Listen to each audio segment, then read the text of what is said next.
सभी को नमस्कार। अपने इस YouTube चैनल पर आपका स्वागत है, अभिनंदन। हाँ, तो आज हम लोकसभा चुनाव 2024 में एग्जिट पोल व वास्तविक चुनाव परिणाम में जो अंतर रहा था उसके बारे में देखने जा रहे हैं। तो हम देखेंगे कि लोकसभा चुनाव 2024 में एग्जिट पोल के क्या अनुमान थे और वास्तविक परिणाम में क्या अंतर आया, वो देखेंगे। तो शुरू करते हैं आज का वीडियो। देखिए, जो लोकसभा चुनाव 2024 था उसमें एग्जिट पोल और वास्तविक परिणाम में क्या अंतर रहा था। यहाँ हम देखेंगे सबसे पहले सर्वेक्षणकर्ता, उस सर्वेक्षणकर्ता के अनुसार एनडीए को कितनी सीटें आएंगी या इंडिया को कितनी या अन्य दलों को कितनी सीट मिलने वाली थी सर्वेक्षणकर्ता के अनुसार। तो देखिए, इंडिया टीवी है ना, उसके अनुसार एनडीए को दिखाई गई थी 371 से 401 सीट। इसी प्रकार से इंडिया को इंडिया टीवी ने दिखाई थी 109 से 139 और अन्य को दिखाई थी 28 से 38 सीटों के बीच।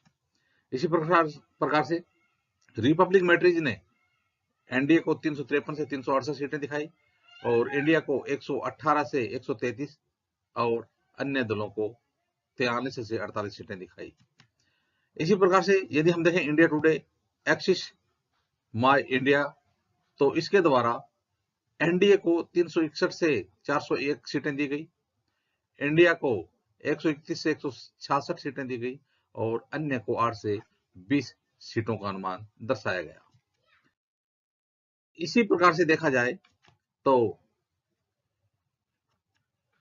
टाइम्स नाउ के अनुसार, देखिए टाइम्स नाउ एटीजी के अनुसार एनडीए को 358 सीटें दिखाई गई, इंडिया को 132 और अन्य को 53 सीटें दिखाई गई। इसी प्रकार से यदि हम देखें इंडियन न्यूज डी डायनेमिक्स के द्वारा एनडीए को 371, इंडिया को 125 और अन्य को 47 सीटों का अनुमान दर्शाया गया। इसी प्रकार से हम देखें न्यूज 24 टुडेज चाणक्य के द्वारा एनडीए को 400 सीट दी गई, इंडिया को 107 और अन्य को 36 सीटें दी गई। इसी प्रकार से यदि हम देखें एबीपी द्वारा, तो एबीपी सी वोटर ने एनडीए को 353, इसी प्रकार से इंडिया को 152 से 182 और अन्य को 4 से 12 सीटें दी गई। जन की बात के द्वारा एनडीए को 362 से 392, इंडिया को 141 से 161 और अन्य को 10 से 20 सीटें दी गई थी।